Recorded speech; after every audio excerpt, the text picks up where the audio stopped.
So, this project, it deals with what happens to people after they've been in the hospital and how they might recover, and then how they might live a life of wellness. You're going to see a theme now developing as we move forward for the next couple of presentations, which all deal with healing and recovering from a variety of different kinds of circumstances. Christiane is working in Rockville, right?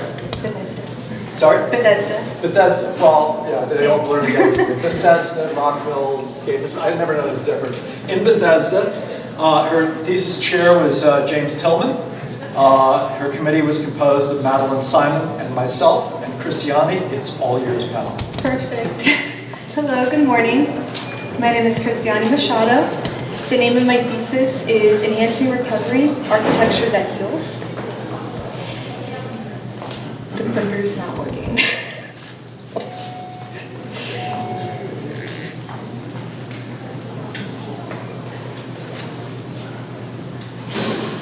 Is it turned off? There we go. Let's see. It wasn't plugged in. Okay. Let's start again. So I'm primarily looking at how architecture can aid in the recovery of one's health. And I'm looking at how we can create better healing environments. So thinking about healing that encompasses the environment, the therapy, as well as the users.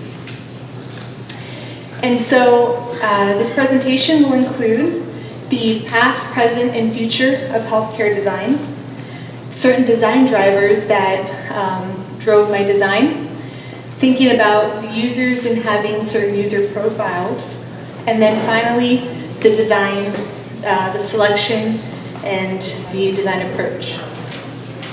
And so the metamorphosis of healing environments. So a little bit about the history of healing. Initially, landscape building was more connected with healing through the landscape. And later on, medicine became more of the healer, and that pivoted to the function taking priority over the landscape and building relationship. And so in the future, we should think more about building and landscape and how that impacts your health as well. And so to start off my journey, I went to a couple of hospitals and observed their rehabilitation spaces. I went to Holy Cross Hospital, Sibley Memorial, Georgetown, and National Rehabilitation Hospital. And I was able to also interview several physical therapists and occupational therapists, as well as nurses.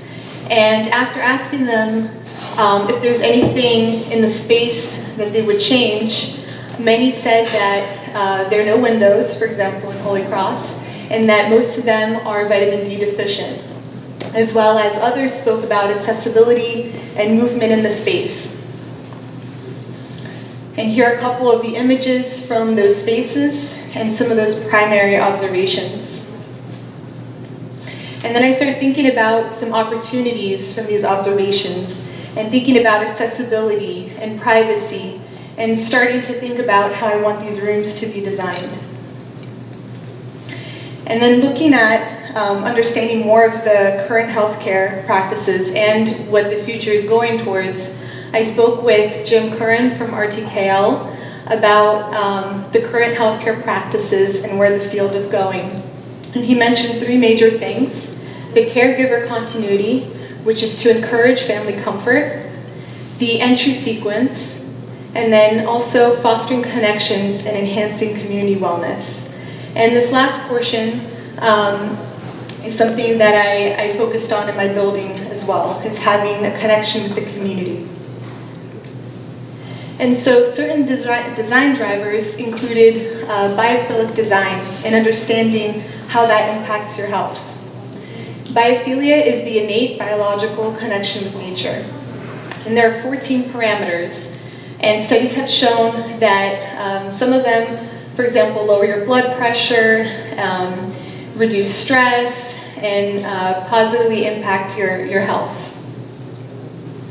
And so looking a little bit more at sense-sensitive design and designing through the senses, here's a diagram above the macro, meso, micro, and neuro from the book Design by Health. And I took that and applied it to my building. And so my approach is looking at the macro, understanding how the site connects with the environment around it, the community, other medical buildings, as well as the environment. The meso, understanding the building and the nature connections.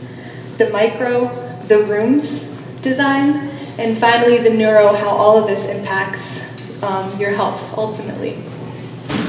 And so I selected 8 biophilic design parameters based on which ones touched upon the senses the most. And I also looked at other healing elements and how the landscape could help heal as well. And I looked at, I went to at the landscape architecture department speech that involved portal, path, destination, and surround, which are the 4 major design parameters of a healing garden, which you will see momentarily in the design. And I also looked at precedents and understanding what I could learn from those. So for example, the Paemo Sanatorium by Alvar Aalto, he really thought about the patient's experience and point of view from each room. And here you can see in this diagram how he thought about the view out into the landscape.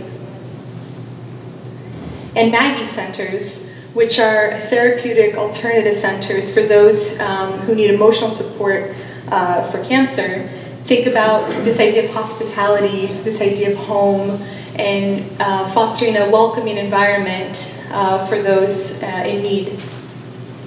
And finally, the Voy Voy Rehabilitation Center, which starts to look at building and landscape relationships in the design. And finally, the scope of this project entails 2 major portions. The primary portion, which is the rehabilitation center, which focuses on the inpatient and outpatient care, but also the wellness center, which includes free clinics and screenings, wellness classes such as cooking classes and understanding healthy habits, as well as cooking classes, which I just mentioned. And then defining the scope a little bit more about the rehabilitation center, it's important to think about all your users. So you not only have the patients, but you also have the medical staff, and you also have the friends and family that it's very necessary to think about. And so thinking about these, each user and their linear progression through the spaces, you can start to understand certain relationships of programs and what should be approximate to each other. And so when I was developing the program, I looked at the places that I surveyed and started to understand how big these spaces should be, and also accounted for the interviews that I conducted as well, which led me to my proposed areas.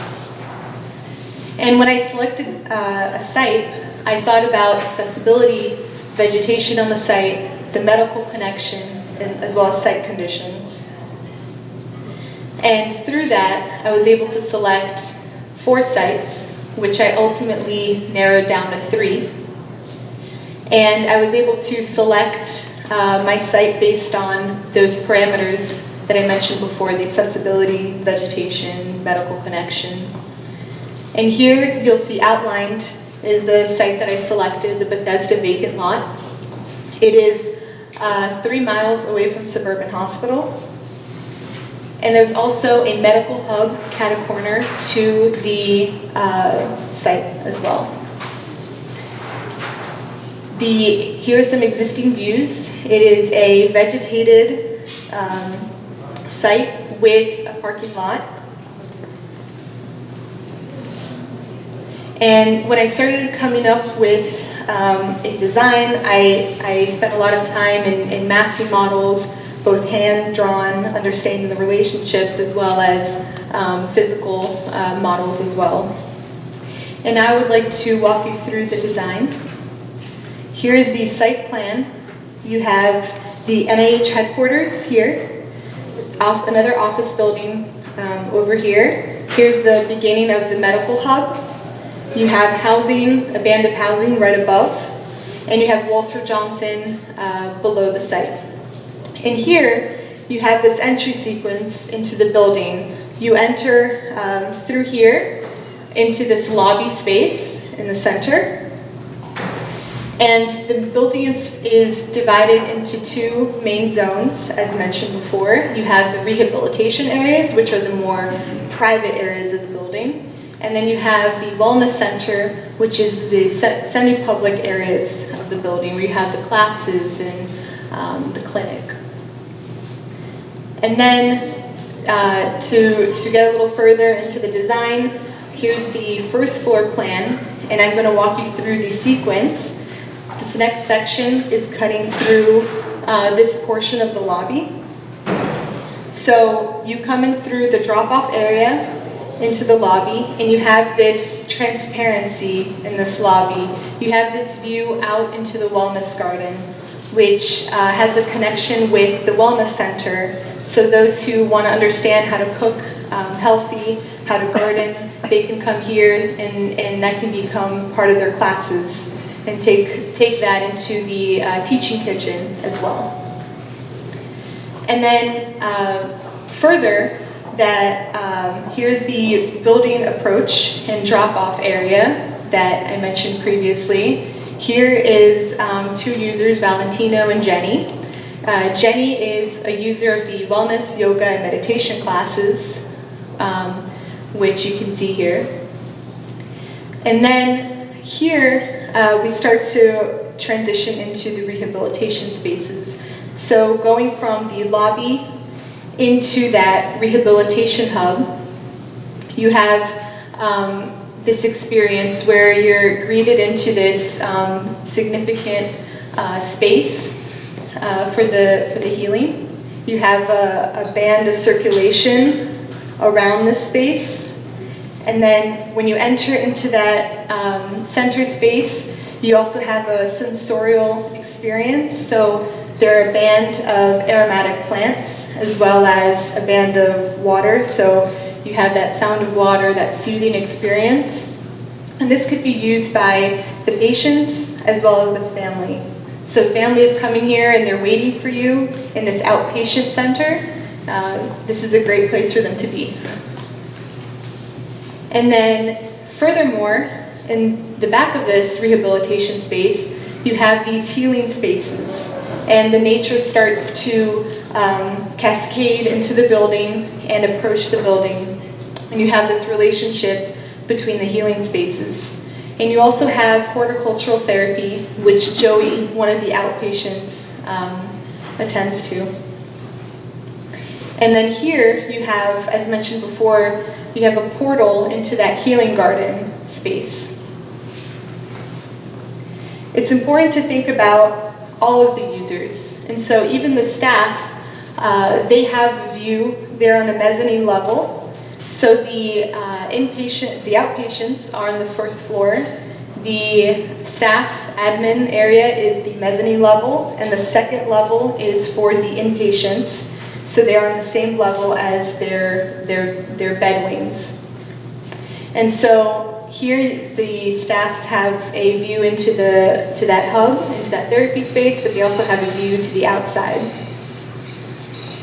And there are also moments of refuge in this space. So it's important to think about, this is one of the biophilic design elements. And there are 3 on each level that you could go if you need a moment of repose. Any of the users could go and they'd have a view to the outside landscape. And then I'd like to transition into thinking about the patients, specifically the inpatient areas. So here's the second level. Again, you have that band of aromatic plants around this space, and you have the physical therapy areas along with the band of circulation. And here, just thinking about the conference rooms, making them comfortable, thinking about comfort. The individual therapy rooms are there for those who don't want to be in a public space. They have a space to go to. and it's also a way for, it's also a transition space where family can come in and help go to the next step, as well as the exam rooms. And then thinking about the approach into the bed wings itself. So here you walk across this bridge, and you're walking towards these day spaces along this corridor into your room. So here is a section through that space.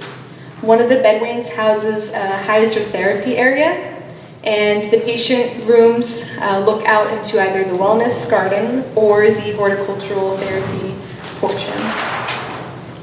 And here is always thinking about, similar to Alvarado, thinking about the view outside and thinking about the patient's point of view. So here's a view of the patient looking outside of the window, and you have a privacy screen with wisteria so that people cannot look in. And finally, I have just two final comments before I open up the floor for any questions. First, I'd like to thank my committee, Professor Tillman, my chair, Professor Simon, and Professor Kelly. And I'd also like to thank my family for putting up with me, and everyone in studio. And I'd also like to mention that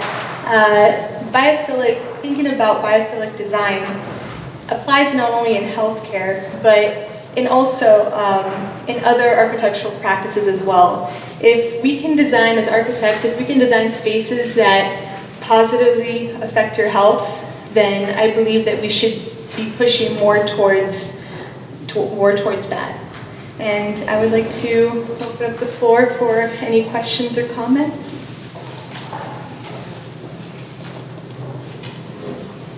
I am impressed by your very well structured and detailed presentation. I want to commend you for that. I really follow up everything of these very complex proposal that you have here, just by the way you chose to present it. So let's get into the details. I mean, this is great because you really understand it, and then you start asking yourself things that perhaps for time reasons or relevant reasons you have not mentioned. One of the questions that I have, and it's probably the most important one, is how does the idea of integrating nature in your project, your principles of biophilic integration, design principles, is reflected in your design choices? So I can, as an architect, I can see that there's a very intentional decision of placing this in a suburban context and trying to exploit the sort of expansive nature of your schematic proposal to actually relate. But I also see something very opposed to that, which is the center also bringing nature. And I could imagine that these are very different types of nature. And you have not explained to us why are they so different, and how are they needed in this whole process of recovering that you have certainly studied very well. So I would like to hear a little more about how nature is integrated, at least in this sort of, again, section of the outside of the building, and then how you limit that, because you're in a way, I really like how the inside space is well defined, but then I'm a little concerned about how the outside is not that well defined. And so I'm really not sure where your, let's call it, compound finishes, and how do I actually go out there, and how do I move around there, etc. So could you add a little more about that? Sure. So speaking a little bit more about the nature and the biophilic elements. So for example, here in this one, which is that entry into this rehabilitation space, you have a material connection with nature, you have a visual connection with nature, and you have a non-visual connection with nature, which is the olfactory or auditory. And these, they've all been shown to improve attentiveness, improve cognitive performance, decrease blood pressure, and improve comfort. And so I started developing these ideas with thinking about the materiality. So the railing is a wood finish, and when you come into this space, you have this band of aromatic plants. So as soon as you enter the space, you're cooled, you're tranquil, and then you're also hearing the sound of water at the same time. And so that's how I started to think about bringing the landscape in. And I wanted to keep this portion transparent and feel as though you have a look out, and you also have a sense that the landscape is pushing in and into that center space. And you also have in the center space this connection with the celestial, so this connection to above as well. Is there anything else? I would have hoped that you actually described the whole section. So you move out, and I'm in the horticultural therapy, right? Yes. And that's kind of semi-control, or, I mean, I'm really expecting to hear how biophilic design is integrated in the architectural design. And I'm not getting that. So, and I'm sure you have thought about it. So I'm just giving you a chance to do it. Right. So you also have, so the other biophilic design elements is that connection with natural systems. So you have, here you have those healing gardens, and you also have rain gardens that I put in one of the sections. Here you also have, from the wellness garden, you have some rain gardens to absorb some of that water coming through. So you start to understand a little bit more about the natural processes, the natural systems from looking at that. And then in addition to that, you have dynamic and diffuse light. So thinking about different light intensities and how they enter the space as well. I think to Carlos's point, but before I start, I really love your presentation. I love the entire narrative. I thought it was well structured, very clear, great analysis, great drawings. So with that being said, I think, and maybe we're kind of touching on different points, but also the same at the exact time, there seems to be a clear edge between landscape and this sort of bringing in buildings, or maybe encapsulated, right? I see it very strongly in this what's it called, the healing hub. Mm-hmm. Yes. I think that's a beautiful space, but it just seems so encapsulated and separated from this natural landscape around it. You know, so where are the moments, you know, that bring it in both physically as well as the sort of sensory relationship. And I think that's what would make that connection, I think, a lot stronger. So maybe it's just a matter of, you know the project better than we do, but so maybe it's just a matter of just rendering certain places within the plan and making that sort of connection between the natural landscape and actually bringing that stuff in. And then another point that I wanted to touch on was, I really love your section here, but I would have loved to see something else at the end of the lobby. You know, so you've got this great sort of cascading relationship between the nature, all these other sort of therapy and therapeutic spaces coming into the building, and then at the end of that lobby, the sort of transition strip between what it's supposed to be, I thought, was wellness and rehabilitation. Mm-hmm. You know, I get, you know, a parking structure, right?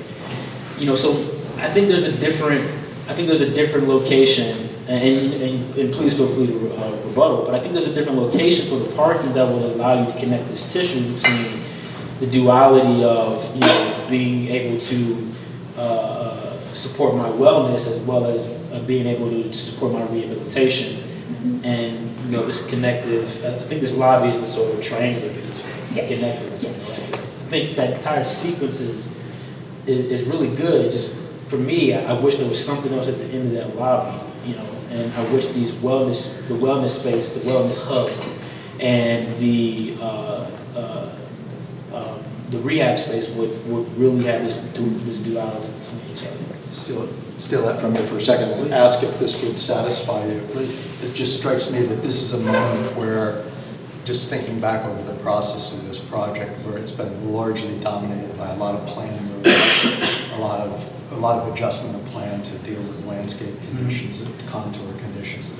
This is a moment where a section could have helped, where that stuff we're able to somehow draw down. So it still could have been above it. It still could have been parking behind there. But instead of having this kind of blank wall, this might have been a place where that program cascaded into the space and the section became more animated at that point. Will you accept that as a I consider it acceptable.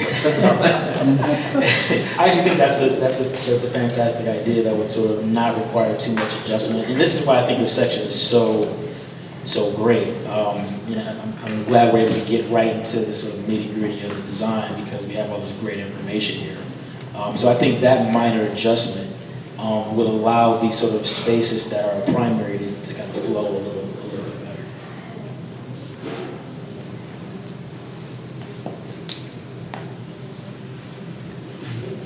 better. First of all, congratulations because your introduction to the topic was terrific. I really enjoyed to follow your slide, your analysis, the precedents, the research that you make. And in addition, I personally really find very interesting this topic.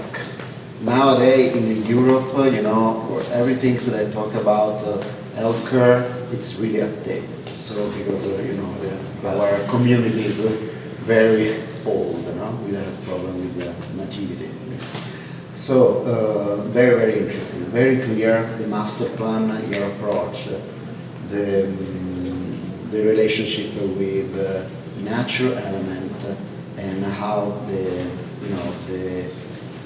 clear also the relationship between the nature and this permeability inside of the building. Other couple of opinion about the method that you use. First of all, I appreciate the study model that you present to the slide. You work on this, and I think it's very, very interesting and important. And the second topic that I want to consider, I don't know if you can see, but she has a very interesting freehand sketching at the bottom of your board, where actually, to me, works very well, where this kind of permeability and relationship between the natural and the building is more clear there rather than in the rendering.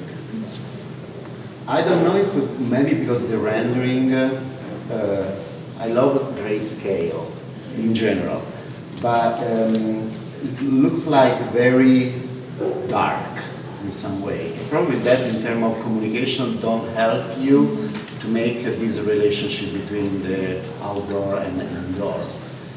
And the last one consideration that I would like to that you explain a little bit more is about the facade, is about the relationship with, because your building is a 360 degree, no? So probably the north facade is different from the south facade. I would consider if you think about sustainable design, double skin facade, louver system. I don't know if you think about that. I did think a little bit about the louver systems, and I also thought about taking this hub as an opportunity to use photovoltaic glass in certain portions so that you can capture as much energy from the sun as possible and use it to heat the building. And also here you can start to see a little bit of the materiality in the building. I also had to think a lot about privacy as well, and especially in the therapy rooms, because you don't want a lot of views to the outside. You want to have an opportunity to be able to close it and open it as you need. So I thought a lot about that as well in thinking about the program. Did you give some thought to the texture of the ground surface inside the building in terms of the materiality? Like, what were you thinking? What was your... So here in this main hub, these this circulation band, there's a different material change every 10 feet. And the purpose for that is so that in the physical therapy and occupational therapies that I attended in these, during my observations, I noticed that every 10 feet, they use it as a marker, going forward for each person. And so I was actually thinking that these would actually be screens on the floor that would tell you you've gone 20 feet or you've gone 30 feet. So each time you go to the next band, it gives you more excitement to go forward.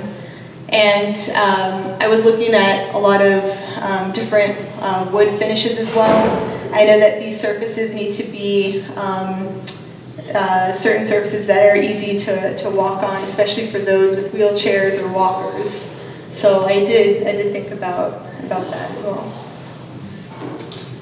Let me just make one quick point. I think that, it was kind of referenced that I love sections. However, I think this one time that an axonometric would have been an axonometric section may have been the thing that revealed some of the things that I see in your vignettes that don't show up in this larger section or this larger section here. But it's very clear, especially when you look at the larger vignettes there. You don't see that, it's not revealed in here, and maybe the axonometric section would have been able to have made it a lot clearer. And also tied it back to your floor plans as well. I think that the inside-outside is not as clear as you look at some of the vignettes. And I know you talked about the privacy, but also there's there's connection to the outside as well, to nature. Yes. And I think that it could have been much clearly shown, better shown in an axonometric section than that. But I think that overall, I'm impressed with the analysis of it. I actually understood a lot of it, and I've done a lot of therapy from knee, back, and whatever. And you're right. I mean, it's always inside, and you get pounded, you get all of that, and in the little steam rooms, and it'd be nice to just be able to have a little better environment. And I think that if I had to go through it, I would feel quite comfortable here. Can I make a comment about the biophilia? Your mullion systems are all equal. If you look into a forest, the trees don't all line up. So if it's an orchard, they line up. A regular forest, they don't.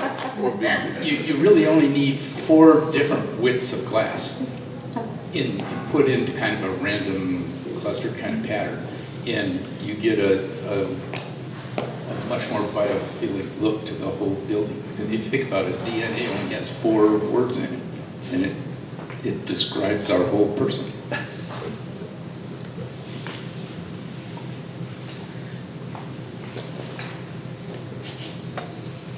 Well, I mean, I think most of, it's a wonderful presentation, and I guess I'm kind of curious about, maybe it's the most obvious question, but this idea of a radial structure for this kind of thing. I think going back to the questions about climate and how the building responds to climate, you also have a kind of complex but all too prevalent kind of site condition where it's kind of fairly high density sprawl. I don't know if that's a good way to put it, but and so just getting an understanding of how you felt about the site, because in a way it seems like did the site need to be remediated? Did the site need to be healed in some sense? Or did you view it as a kind of resource that you were able to draw on? Because I'm not sure that just as much as everything is kind of pulled into the center and through this wonderful space you created in the center, there is this kind of equal and opposite force out into the landscape. And in some places that's not all together it's a good thing, or the most pleasant kind of experience. So I guess I'm kind of,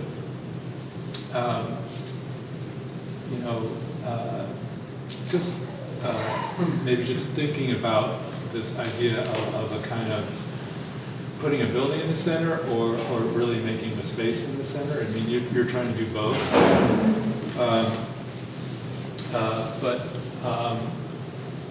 I think that, and you've spent a lot of time thinking about the healing gardens and the horticultural therapy spaces.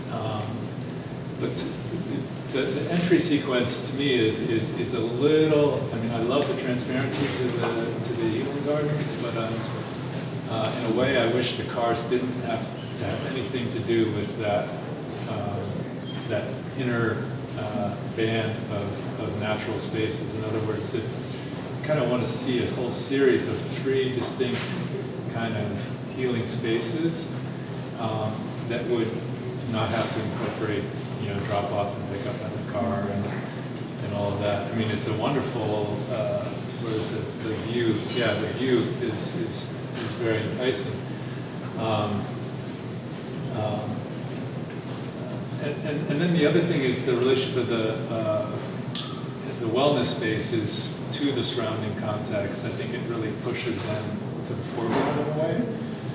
They become the kind of public face of this building, if it has a public face. I mean, it's a 360-degree thing, but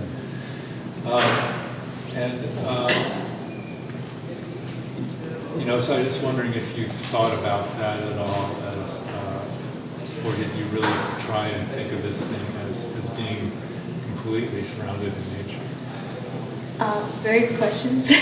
So I did want to put the most public portion of this building, which is that wellness center, near the road. And the current site had, it was a vacant parking lot here, and there was vegetation throughout this space. And this plot of land was just, the vegetation wasn't very good. And so that's the portion I chose to place my building. And then the reason that these wings come out is so that these bed wings, it's like an extension, it's extending out into nature. And you also have these views out here in this one. You have this sense that you're in the air with the trees. And so I started thinking about, most of this was really thinking about the user and how the users would be going through the spaces. And that's how I started to develop the program as well. And for me, the most important part of this project was the rehabilitation space, which is why everything radiates out of the center portion. The bar building at the bottom, did you mean to leave that open like that? Which, this? No, to the right, the one arm, the bottom arm of that one. Yeah. This one? Yeah. Oh, so this one is, these two wings have different conditions because of the topography. So this one... Down towards your building, is that? Yes, so this one is more grounded with the earth, with the terra. And this one, once you get into the stay space, it's elevated and you're in the that makes sense. Sky. Because I'm looking at that building, I'm like, do I get to look at, that beautiful traffic? Okay. And then another sort of landscape question too. I'm guessing your site stops at where you put that line of trees there? I considered, I played around with this whole site. So I considered this whole site as my, when I was designing this. But ultimately, yes, the parameter ended with this corner, which I thought was the best corner for the building. Oh, I think that's fine as well. I'm just wondering why you stopped there in terms of vegetating and kind of look north of your site and sort of add more vegetation to kind of go with your entire natural healing landscape area, and not leave so many pockets of openings to things happening outside of the site. So here, No, at the top, at the top. What's the north, by the way? Yeah, north. Here. Yeah, here, so north Oh, of okay. that, and that sort of barren landscape. No, that's a very good point. It could be that this was just the existing, those were the existing trees, but I could easily add more vegetation. Yeah, I think you should. There's a number of structures outside your building. Are they part of your complex? Like this little, I don't know what it is a court or something, that it's a little white square? Oh, these portions? Yeah, This is a house. those are houses. Yes. So how do you envision, one of the things that I would imagine would be ideal is that you actually have a progression from the center towards the more natural kind of biophilia. And then I would imagine that actually walking through those woods would be part of your process of recovery. Is that right? It could be if it wasn't for the fact that this landscape is steeper, and so Goes down. it goes up this way. And so I can show you the. Yeah, I can sit here. Okay. Yeah. So it would be difficult for patients to go up. And also I started thinking about the bed wings and the privacy screens, so that you're primarily in this zone that you're occupying, and this is just natural landscape, so that you can't look into the bedrooms. Only the bedrooms look out into this space. That is something that I would have worked a little more, because if you're actually integrating nature into your building, I think that this is an opportunity to actually do something. So I guess that not everybody will use it, because walking up a hill would be difficult, but you do have already certain rationale to walk through these. So the have terracing, the side, the topography will make it easier. So putting ramps that will go up just as a way for basically therapy. But in a direct contact with nature would be something that I would like to see. So that connection, I think it's pretty clear how the buildings actually kind of intersect the topography, but precisely because they intersect the topography, there's a great opportunity to actually go down there at the end of the buildings and even from the center, and perhaps establish some sort of circuit or a loop there that will be part of your whole process of therapy. So I think there is something there that I would like to see. And I don't know if this is necessary, because you're the one who knows these things. But I imagine this would be something doable and probably beneficial for your project. That will lead to one more thing, which is establishing a clear,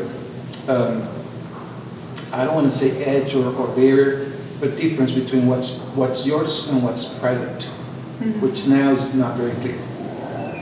Okay, but this is still a very, this is next step. This is next excellent proposal you have here. There's one more thing. I think to that end, not only does it support the sort of formal strategy you've got, but I also think it supports the programmatic as well. In terms of the sort of wellness component, where you've got people that are doing yoga and stuff like that. Adding another element to that program would be sort of nature walking and hiking and all those things, right? And then being able to traverse through the building to get back to that sort of natural landscape really sort of enhances that connection of nature through the building, wellness, rehabilitation, all of that. I think that would be a beautiful component to add both formally and programmatically for the next version of the project, or to enhance the project.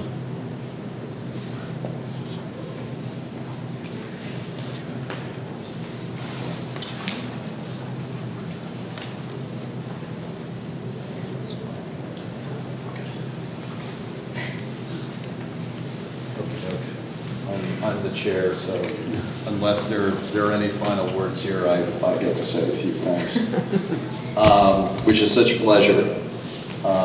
In this case, we've been sort of on the thesis development right from the start in 797, the pro seminar, and the thoroughness that you brought to that process was truly impressive. It also included interviews and primary source research in the institutions. And there is a whole other conversation that we could have about the sort of qualities of the interior spaces and the care that you have given to those experiences. And I know you want to talk about that, and you will have an opportunity to talk about that as you move forward. Professor Bovell, your comment about the mullions. These are steel reinforced mullions here, right? You'll notice there is no wind frame here. And so those are actually developed in a very intentional way to provide a simple but robust enclosure there. And Christiane, I want to compliment you on that perspective, because I'm not so much involved in it now, but in practice, I was a design principal in healthcare for 5 or 6 years, and I can say that kind of space is, I think it's truly spectacular and therapeutic on many different levels. I would use the term psychic return. When I enter this space, there is something intangible, something exalting even about entering this space, and I just can't help but believe that would have a positive impact on my life and my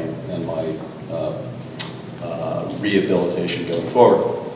So I also just want to make note of all the sketching and process, which is the foundation of so much of this project, which is incredibly thorough, operates at many dimensions, and I really appreciate that. So, Christiane, you know, I thought the jury gave you much to think about. The project is incredibly provocative, and like all good projects, results in excellent questions going forward and an excellent mandate going forward in your career and development. So thank you very much and congratulations. He could